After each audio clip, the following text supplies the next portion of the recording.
અમદાવાદમાં ફરી વ્યાજખોરો સક્રિય થયા હોય તેવો એક કિસ્સો પ્રકાશમાં આવ્યો છે। વાસણા વિસ્તારમાં વ્યાજખોરોએ આપેલા ત્રાસથી કંટાળીને ફ્લોર ફેક્ટરીના માલિકે આપઘાત કરી લીધો।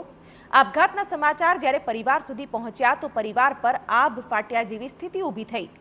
આપઘાત કરનાર વહેલી સવારે જ ઘરેથી નીકળી ગયા હતા અને જ્યારે દીકરી ઉઠી તો તેણે પિતાને અનેક ફોન કર્યા, પરંતુ એક પણ ફોનનો જવાબ ન મળતા દીકરી પરિવારજનો સાથે ફ્લોર ફેક્ટરી પહોંચી તો પિતાએ આપઘાત કરેલી હાલતમાં તેઓ જોવા મળ્યા। હાલ આ પરિવારમાં શોકનો માહોલ છે।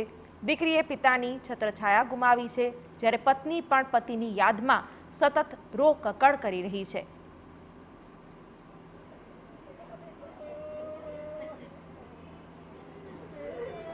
મારા પપ્પાને બધા બહુ હેરાન કરતા હતા, માનસિક રીતે બહુ ટોર્ચર કરતા હતા મારા પપ્પાને।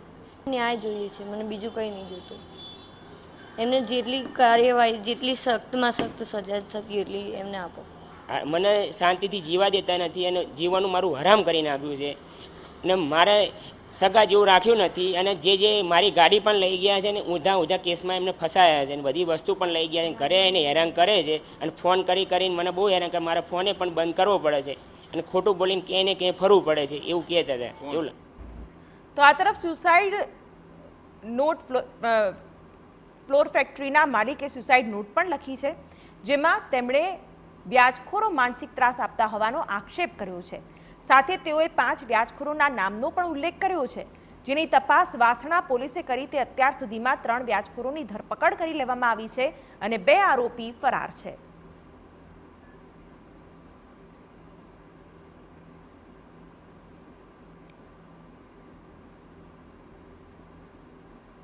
જુદા 5 ઇસમો પાસેથી વ્યાજે નાણાં લીધેલા હતા, જેને લોકો પઠાણી ઉઘરાણી કરતા હતા, અવારનવાર હેરાન કરતા હતા અને એમણે પૈસા આપી દીધેલ હોવા છતાં ટોર્ચર કરતા હતા। એટલે એમણે ગળા ફાંસો ખાઈ અને આત્મહત્યા કરેલી। એ વખતે એમણે એક સુસાઇડ નોટ લખેલી હતી।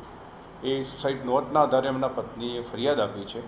એમાં 3 આરોપીની ધરપકડ કરવામાં આવી છે, 2 પકડવાના બાકી।